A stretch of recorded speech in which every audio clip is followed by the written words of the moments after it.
All righty. And so thank you all so much. Can everyone hear me okay? All right. So thank you all so much for being on here. Welcome. I am so excited for today's series.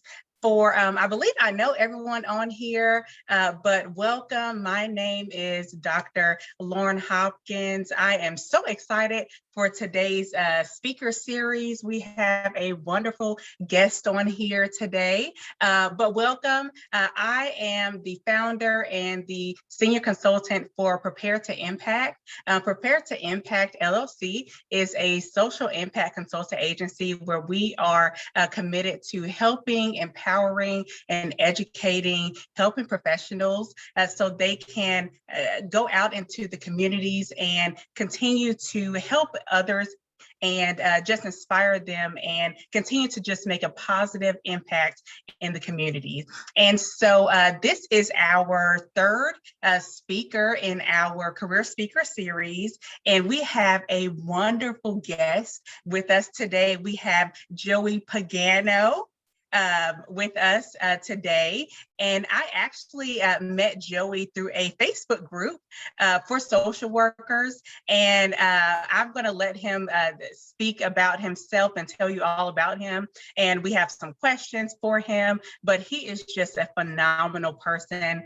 I had the opportunity to get to know him, and just a wonderful person, wonderful professional and social worker. And I cannot wait for you to get to know him. And so, and feel free to write down some questions. We're going to have a Q&A opportunity for you to ask Joey some questions at the end. And so feel free to write those down. And so we're going to go ahead and get started. Please note that this seminar is being recorded, and it is going to be posted on the Prepare to Impact YouTube page this evening. And then it's going to be, I'm going to email it out to everyone so you can share it with others, and so you can share with whoever you like.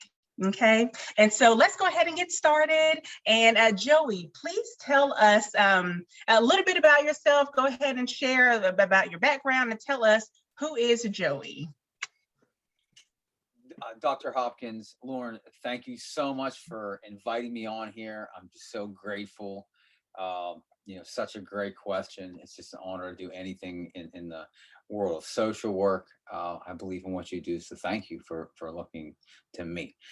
Who is Joey Pagano? That's just such a good question. It's taken me, I'm 45 years old, so it's taken me decades to find out who that was, to find my purpose in life. I believe that all my struggles in my life made me who that I am today. Everything I have everything I have up till this second of life is everything in my life, everything is a direct result of helping someone else. So I believe in social work, and I believe in all this. And, I can't pinpoint exactly the moment where I my life changed, but I could pinpoint my many surrenders where I had to. I'm also a person in long-term recovery, also a professional. So I had my own struggles, but there were so many moments that were we'll say moments of from desperation to passion, where I became passionate on something that has been perpetuated through my struggles. So, it was just many surrenders and many stepping stones. And, Joey Pagano today is someone that I found, like I said, it took decades to find out who I was. And today I'm a social worker, and today, my life is built on character, and today my life is built on passion.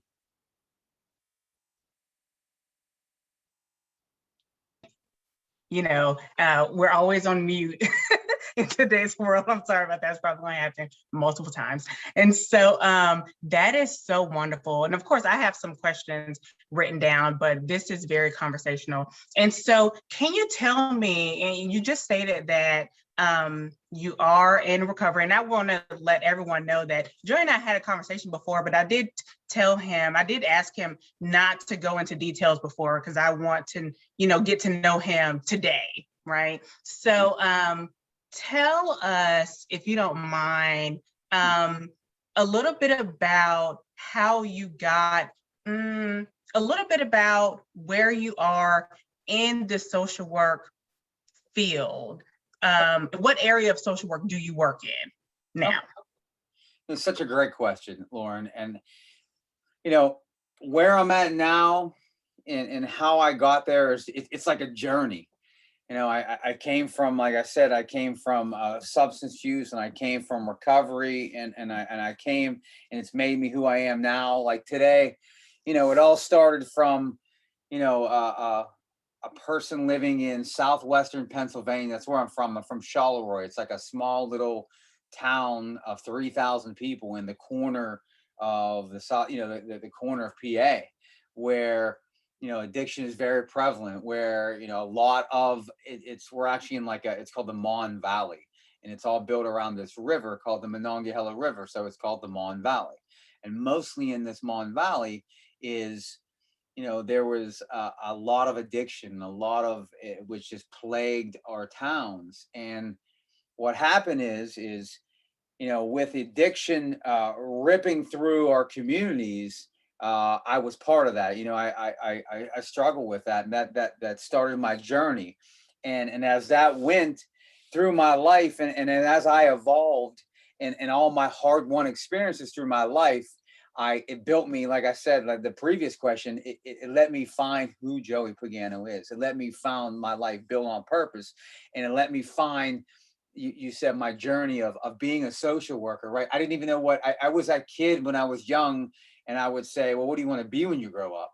I didn't say I want to grow up and be an addict. I didn't say that. I said I wanted to be a doctor.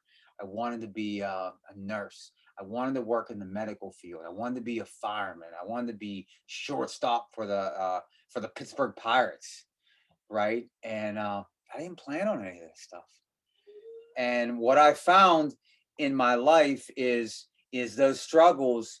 It opened up a whole new world called social work. And as I went through these hard-won experiences, I became clean off of all drugs right through I became a person in long-term recovery. And as that, I became a certified recovery specialist. And what that is someone who it's more of a peer support level practitioner, maybe even less than a practitioner. Like I wasn't degreed, but I had a certificate, and I was able to help people on that peer level through my life experiences. And what ended up happening is, and that just kept growing, because I wanted to grow, and I wanted to be able to expand my knowledge, and I wanted to expand my experience, and I wanted to be able to touch people on, like words from the heart touch the heart. And I wanted to be able to just help people. And I just kept, the more that I did all this, the more and the easier I was able to reach people. So that became into a certified family recovery specialist, a forensic peer specialist that works with, incarcerated people, right? I want to help everybody. I all the populations, everybody, right? The world of addiction doesn't discriminate. And I wanted to be very versatile at me being able to help. So I kept expanding that. And that took me, and I says, listen, I want to be degreed. I want to be degreed. And then lost dreams awoken and new possibilities arose. And I became a social worker, and I got my bachelor's of social work, and I got many awards at my university. I just graduated 2 weeks ago. I was telling Lauren, and I got all these awards because lost dreams have truly awoken for this person. And I found my calling from helping other people. I found my passion from helping other people. And like I says, and my story just keeps going on. I'm in graduate school now, and my journey is going to keep going. So.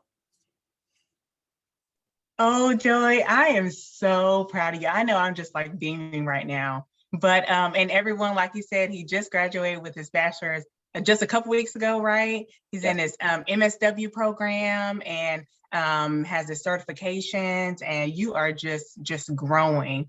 So how did you strengthen your yeah, Romaine, just wonderful. How did you strengthen your skills? So you have you're a certified, I've have it written right here, certified recovery specialist, certified family recovery specialist, you're a forensic peer specialist. So, and you got all that before you got your BSW. So Yes. what type of training did you receive to strengthen your skills to be able to help individuals? Oh, and I could tell a story about this. This is such Mhm. another good question because, like the most important thing is how my life was built on these struggles, and it just doors just kept opening as I just kept walking through these fears and walking through this, and doors would just keep opening, and I was able to help more people. In Pennsylvania in 2016 and 17, we had the big opioid epidemic, and that's parts of that still going on. We have lots overdoses from heroin and different forms of opiates. It kept getting bigger and bigger, especially in Pennsylvania. I'm sure everywhere in the country, but I know just from living in Pennsylvania, Governor Wolf at that time created the new programs, and it was at the time it was cutting edge drug and alcohol treatment, and they were called centers of excellences. So I worked for, well, I wasn't even working at this time, right? We're talking, my clean day is June 1st, 2013. I've been, person long-term recovery for, well, almost 8 years. Okay. But at this time, we're talking maybe even previous, 16, 17, right around there. Different agencies were applying for centers of excellences grants. They were looking to start these new programs. They didn't know what was going on, right? Because they were just trying to help. So at that time, how do I expand my knowledge? And your question is I just kept, like, I helped expand. There was a nonprofit called Club Serenity. It's a nonprofit recovery group that we help persons suffering from addiction in our community. And, we have like a recovery facility of some sort. But at that time, I became president. I volunteered. I became president of the nonprofit. And I didn't know what I was doing, but I just did this stuff. I taught myself how to write grants, taught myself. I watched YouTube videos. Like, I literally learned like this. I'm helping, I'm taking people to treatment. I didn't have a degree. I didn't even have a car at the time. I'm helping people. And I just kept putting one foot in front of the other. I wrote grants. We got, we just so much stuff has happened with that. Now it's a fully sustainable, a nonprofit entity. Now we got, it's amazing. And I stepped away from that, but like all the skills I honed during that time, the most amazing thing happened. I'm sitting in my office at the nonprofit group, and this agency comes there. Like, I didn't apply for any job or anything. I didn't apply for it. And they just come over, and at the time, well, the now COO, she's now the COO and the director of the Centers of Excellence at Southwestern Pennsylvania Human Services, with its SPHS, which is where I work now. At that time, they approached me. They come right into my office. They said, "Listen, like, why don't you come work for us?" And I was like, "Why would I want to work for you? For you? I'm doing this for free." It's like, "Listen, we'll pay you. We'll pay you to come work for us." And at that time, right, I was just helping. I didn't care about money. I'm just going to help. And they said, like, "Listen, we're going to pay you to do exactly what you're doing and help." Wow. And it was like that. I've never seen anything like that. So, like, long story short, like, they had me come along, and I helped be part of a process for like 4.5 years. I've been working for them, and I've grown, and my skills have honed. Oh, that's I great. you know, So and that's where you work now? yes, Oh, yes. that's great. So what do you do there? So now, I work for them, and I started as a navigator there, and I expanded a full-time navigator. Then I just became a team leader at the new satellite campus, where I'm a supervisor, and I never planned for any of that stuff. But it all Yeah. started by improving my skills at a grassroots foundation nonprofit, just like this, like at a nonprofit where I literally just volunteered one day, and I found myself as the president. And then now working with an education at a job I've never dreamed of this stuff. Wow. Stuff happened. That's awesome, Joey. Oh my goodness. That is amazing. So, what are your goals? Like what are your goals? What are your goals after well, let me back up. What inspires you to pursue your MSW? Hmm. I believe in my heart the more education, because I have that life experience piece. I'm in recovery, so I have that, and that's a big skill. And to me, it's a vital skill, especially in the world that I work in, where clients and whatever you want to call it, clients, words from the heart touch the heart. I'm not saying you have to be in recovery, but being in that place uh, helps me reach some persons that might be resistant to a person that's not. So, I stayed there, and I kept growing in that. And some of my goals have changed. My goals in the beginning was one thing, and as I grown, uh, it just evolved. Like, where do I see myself? What's my goals today? Like I said, I never even dreamed of this stuff. So right now, when you said about being an MSW, I mean, I can't wait to be an MSW. And the reason is because it's more education. I'm able to help people even more. Like I said, I have the life experience. I want some, like, be able to help people more in some areas that I didn't know. When I get the MSW, like, I'm not stopping there.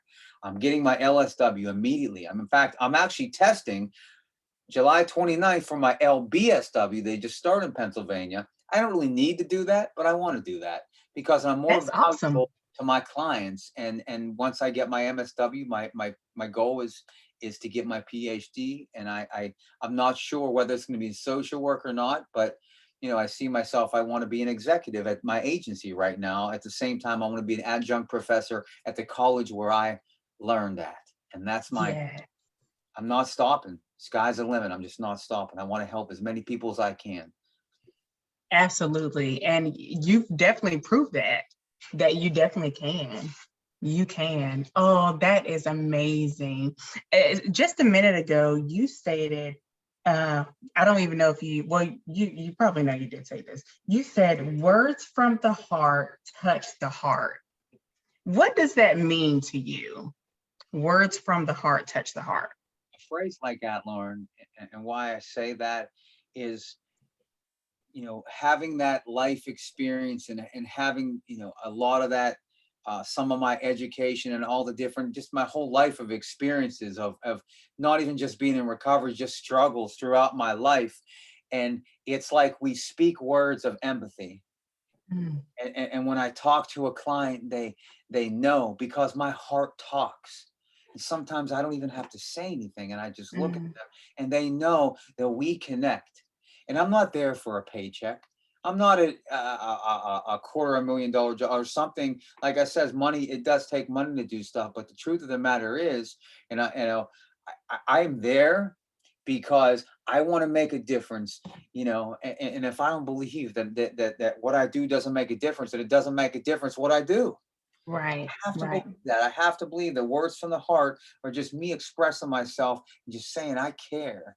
And Mm, I might not have been there exactly how you were, but I'm here and I'm here to listen. And I'm here because, like, I'm not constantly your pain. I'm here because you matter. And I don't care who you are, yes. where you come from, whatever it is, like, I'm going to help you and we're going to get through it and I'm going to hold your hand through it no matter what. Mm, yep, That's what yep, it's about. That's what exactly. it's about.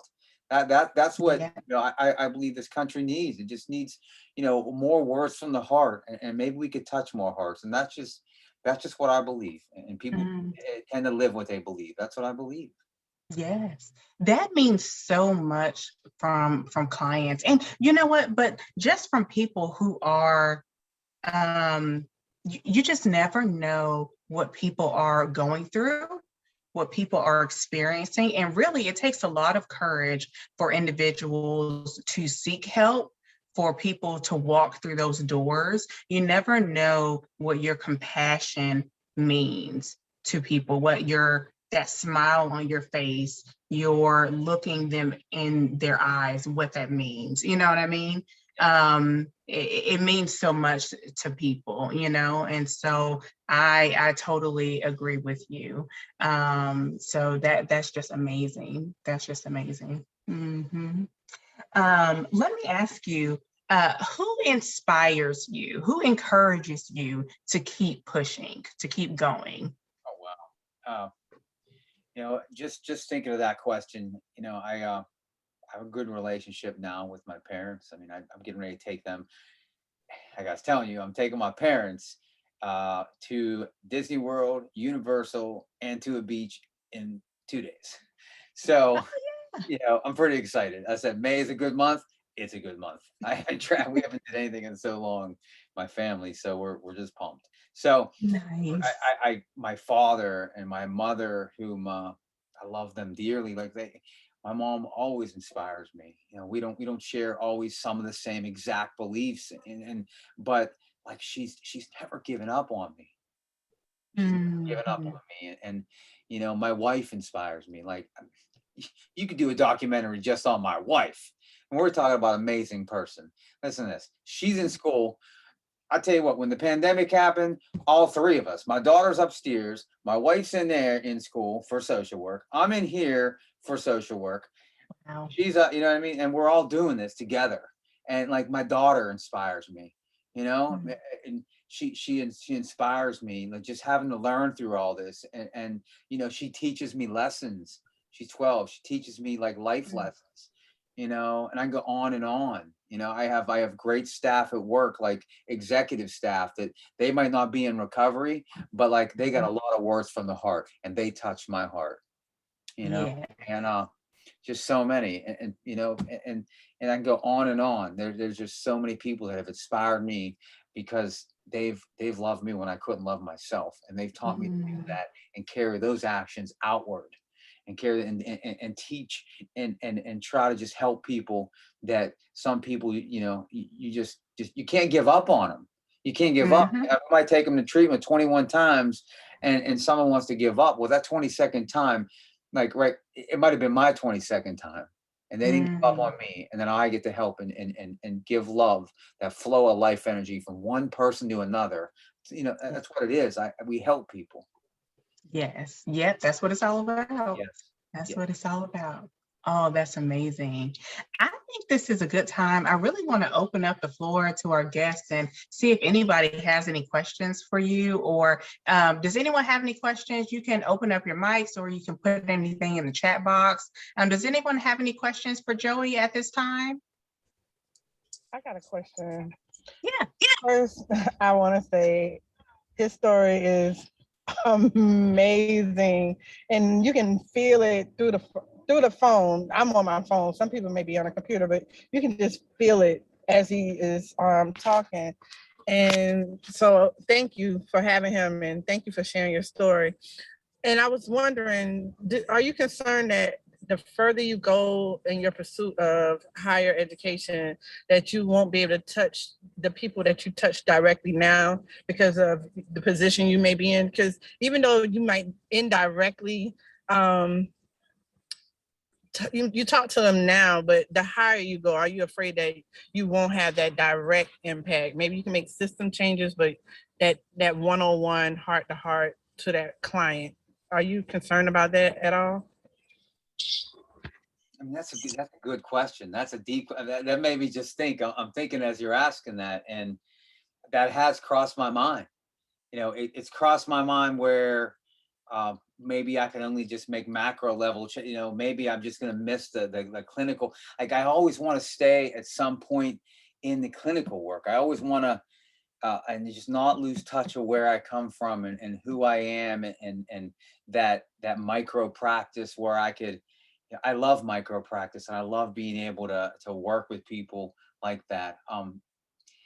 I think just part of me will always be there. I can't see me completely leaving and just staying all in management or being executive. I have I have executives I work with right now, and now they're, COO and different higher up positions, but they teach me a lot. It kind of what your question says.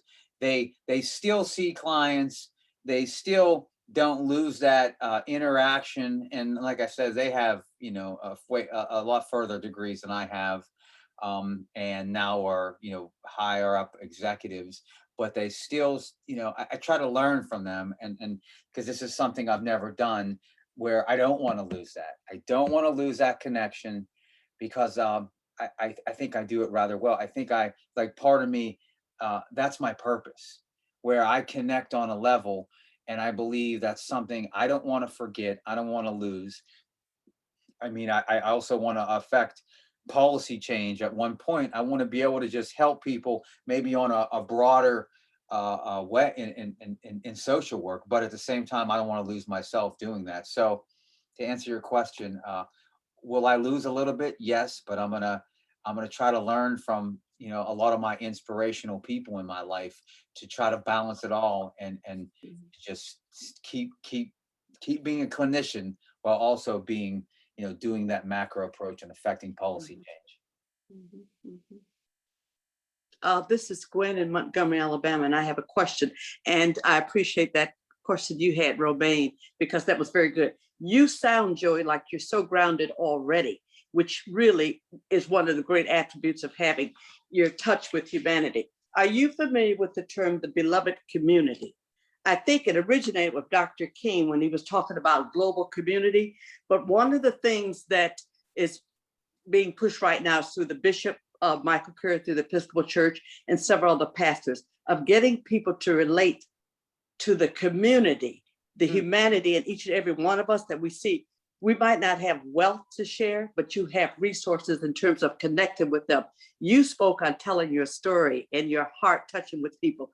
That to me is what is vital, particularly in the area of social work, or anyone that's looking in the caring compassion. If you don't have that, it's hard to relate to individuals as to where they are.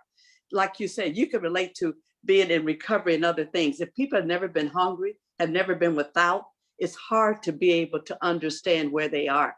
If they've never been in a food desert, they don't know what it's like to go without food and without resources. So I think you're on a clear path for a good calling. And I really do appreciate your passion, which has come through. And I think you won't lose that connectedness with the community and the individuals. So good luck on pursuing all of your forward endeavors and careers. Okay, I've enjoyed listening to you. I thank you so much, Gwendolyn. It's just great things. I really enjoyed it, and I learned from that. And I plan on just continuing to grow in social work, and learn from so many, and be inspired from so many. So it just, all your words touch my heart. So thank you. Awesome. Does anyone else have any questions at this point? Because I have some more. We're not finished. I just wanted to ask right now. You guys okay? I have a question. Okay. Hey, Joey, awesome job. I'm a social worker, and I'm actually an addictions counselor myself. I do want to know, I'm quite interested. Were you ever a sponsor before? Yes, I am. I'm also a sponsor. I practice a 12-step recovery program. That's what I do. Actually, my wife, myself, we're all in recovery. And yeah, and like I said, that it comes into play also, because just being a social worker, and now like I'm in recovery, and it's hard because I don't want to wear two hats, and it makes it hard, because a lot of the, we have a small, tight-knit community, and I'm the social worker, I'm the sponsor. It's definitely hard, especially when you're in recovery. And I have a comment to add to what you're saying. To me, it seemed like in our field, it made me understand social work even more. Because when I was in school, it wasn't clicking. But as soon as I got into this field, everything just seems to just fall into place. Yeah. So Joe, you're doing an awesome job. Just keep up the good work, man. Thank you so much. I appreciate it. And that's what I'm trying to do. I'm just trying to just keep putting one foot in front of the other, and keep learning and keep getting inspired and hopefully inspiring other people. And I love social work. And like I said, it is truly the field where, we have so many words that from the heart, and they just truly, I get to watch how they touch the heart like daily. So it's just an honor. Oh yeah. Social work feels we're glad to have you for sure. I appreciate it. That's awesome. Thank you, Karen. I have a couple more questions for you, Joey. Mhm. So I know that you started out, well, I don't know, started out, but early in your career, working in the nonprofit. You said that you were the president at the nonprofit, and you learned how to write grants on your own. And one, I want to applaud you. I just completed a grant writing class, and that is it's a lot of work. Yeah. So Yeah. a lot of work. So I want to applaud you on that, especially learning it on your own.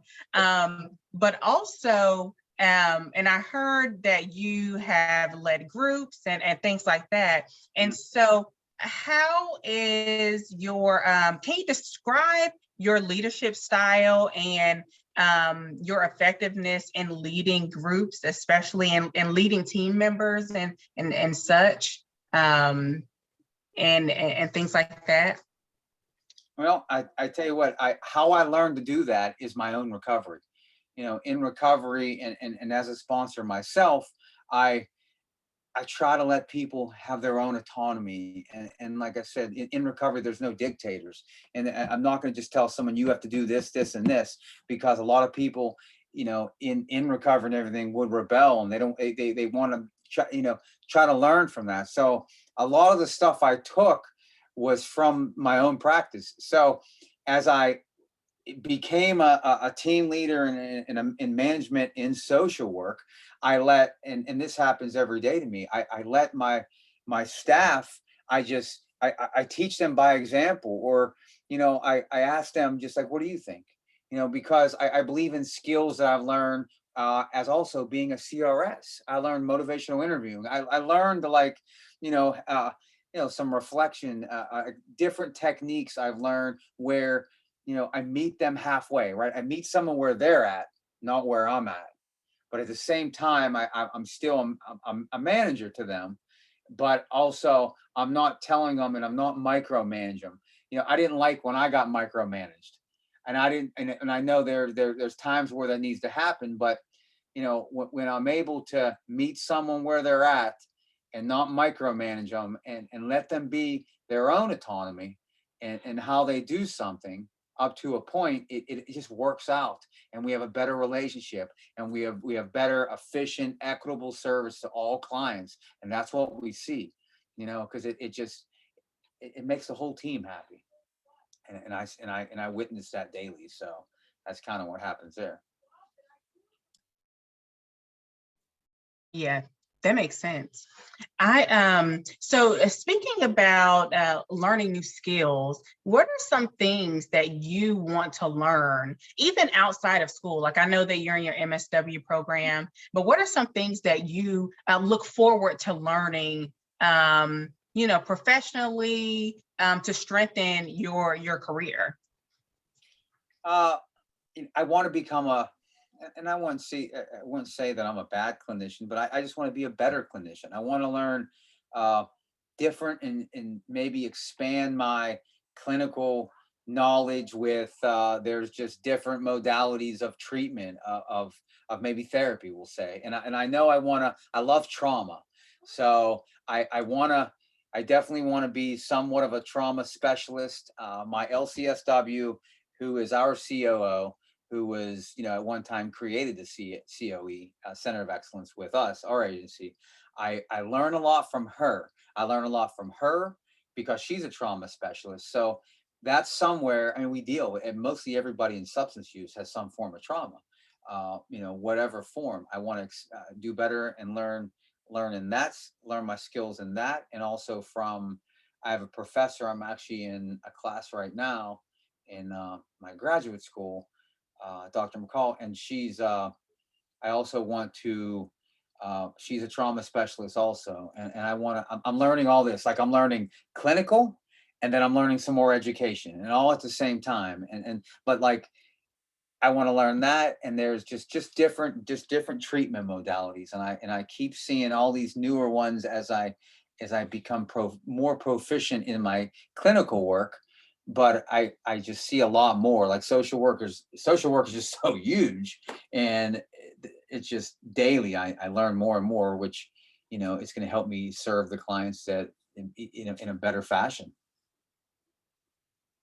So I told you that I just completed that grant writing class, and I was doing some research research about this grant. I had an idea for a professional development class, right, for social workers. And I was doing some research on the training needs of social workers. And I found that a lot of times in social work programs, we focus a lot on the clinical skills, or, within education programs, they focus a lot on clinical skills, and then they focus a lot, especially like on the macro side, we might focus on the programming, or we might focus on program evaluation or such. But not so much say, for instance, like management skills and leadership skills and organizational skills. So in your experience of managing an organization from the grassroots, from the ground up, what type of skills do you feel are important? Because I know we have some people on this call who are working with grassroots organizations. What type of skills do you think are important for people who are working with grassroots organization at the management level? Well, I would say, and this is what I did. I networked. I was very good at networking. I was very good at building relationships. That's just something I always excelled at. Excuse me. And so what I did was, for example, the agency I work for now is a huge human service agency in southwestern Pennsylvania. It's SPHS. And at that time, right, I didn't work there, so I didn't really know too much about that. But what I did was and like I said, we're talking to grassroots where there was no grants at the time. Like I said, I didn't even write anything at the time. We struggled for financially. Like I said, I took people to I did stuff on my own dime, right? And so I was like, well, how do we make this grow? How do I would watch YouTube stuff, but like that only takes you so far. And we didn't know. And I'd read books, and like I said, I didn't have education that I have now. So that left me with going and networking and talking. I've always been a good talker, and that was something I did. So I went to SPHS. I said, listen, I wrote up, I did a lot of publicity for us. I've wrote like documents, and I've wrote documents that told all about us, what we did. And then I went to different agencies, and I kind of promoted us. And I did kind of like I built our relationships. I went to the CEO, and I finally, and they denied us like twice, maybe 2 or 3 times, a meeting.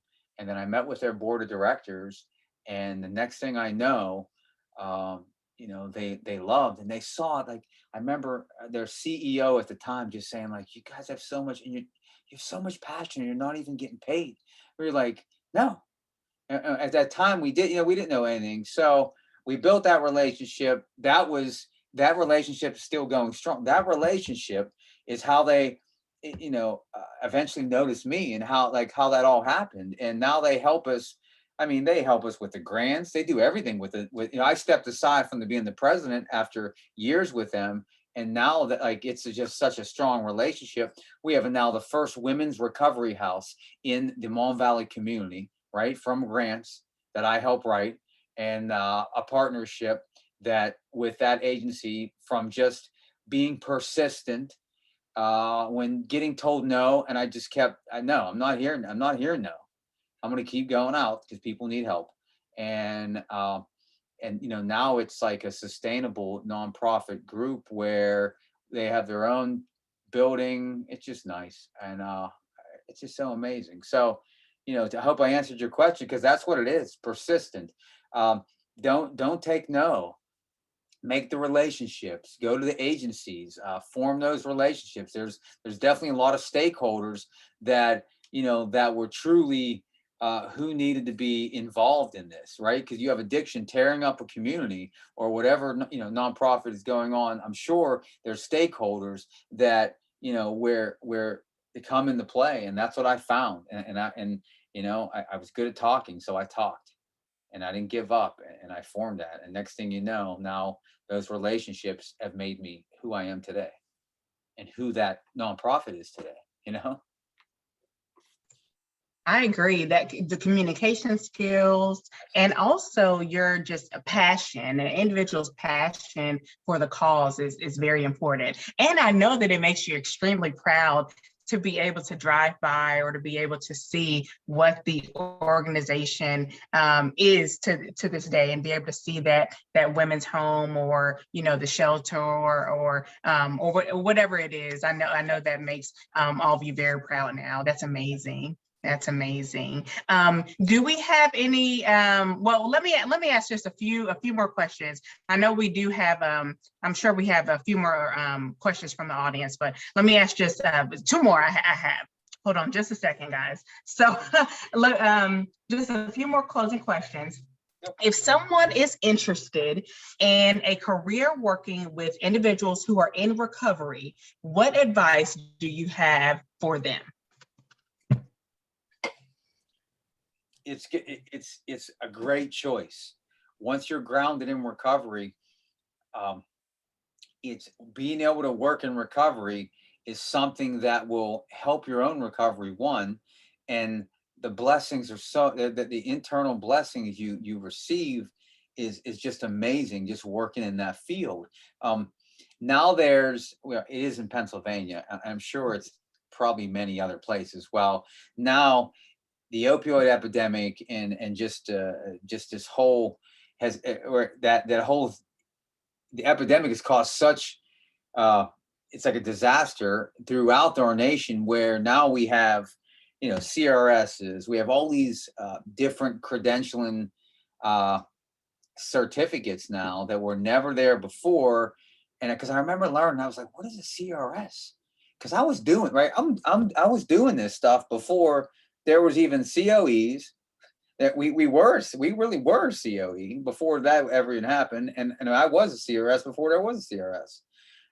So now we have a degree where it actually gives people able to make it like a livelihood for working in recovery, because before there wasn't any certificates. So now this is a much sought after certificate. I know the hospitals, we have UPMC, we have a lot of other hospitals that are hiring for that. I would say go get your CRS if you're in a state where they offer it. You have to be in recovery. You go through some training.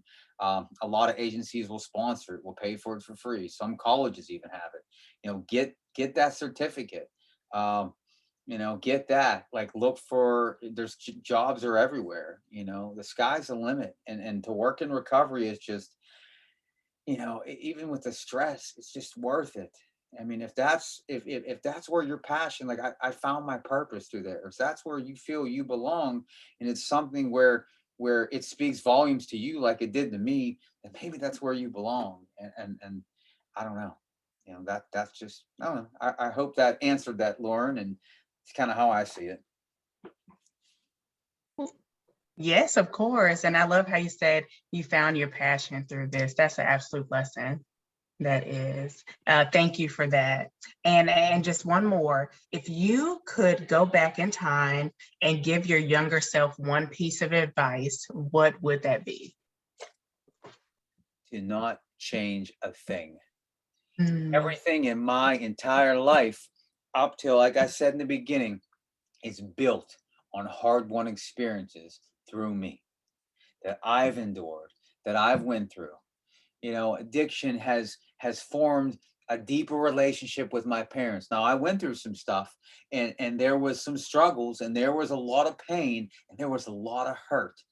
But I wouldn't be on here talking about anything like this. I told you, I might be a fireman. I might be a shortstop for the Pirates. But I tell you what, I wouldn't be a social worker. I believe, that's why I'm here. And like I said, I'm here for a reason. And like my struggles have built my purpose.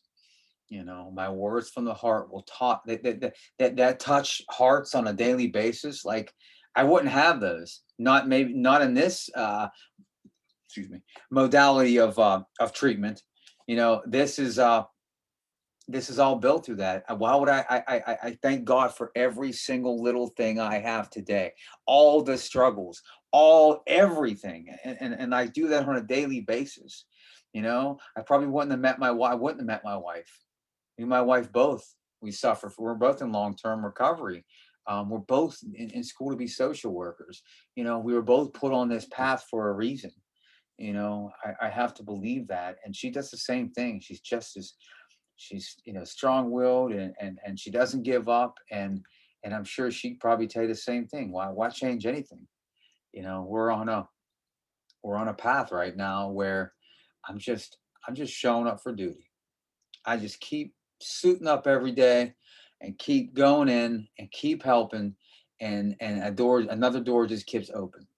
And sometimes I'm tired and I don't want to go through that. And sometimes I've wanted to give up. And sometimes I'm so stressed and I got everything going on at once. And sometimes everything's going wrong. But I thank God every day that I'm where I'm at. And I stay grateful.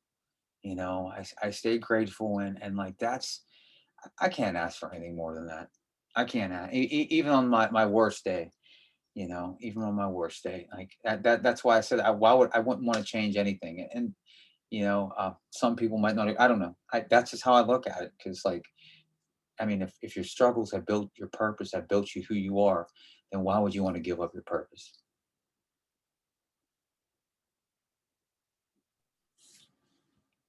Absolutely wonderful. Oh, Joey, this has been wonderful. Everyone and all of our guests, do you have any questions? Thank you so much, Joey. Any additional questions for Joey? You can unmute your mics, go ahead and put it in the chat. What questions do you have for him while we have him on? Joey's absolutely wonderful. Any more? Joey for president. Thanks, Robbie. Love it. Anything else? You guys okay? All right. Well, Joey, I want to say that this was absolutely a blessing. I want to thank you. I want to applaud you. I am so proud of you and all of your success. I want to thank you for coming on with us and sharing your story, and just blessing us. And you're so inspirational and just so humble. And we just thank you so much. I look forward to staying in contact with you, and I would love to have you on again in the future, and maybe we can collaborate. Oh, definitely, if we could collaborate and do a project together, I would absolutely love that. And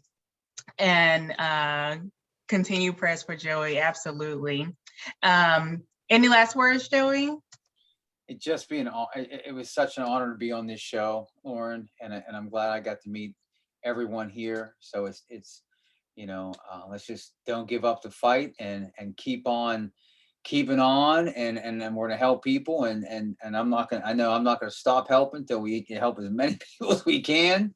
Yes. And it's just an honor, and I'm sure I hope I run into everyone here one day, and if not, Yes. very safe. And have a wonderful weekend.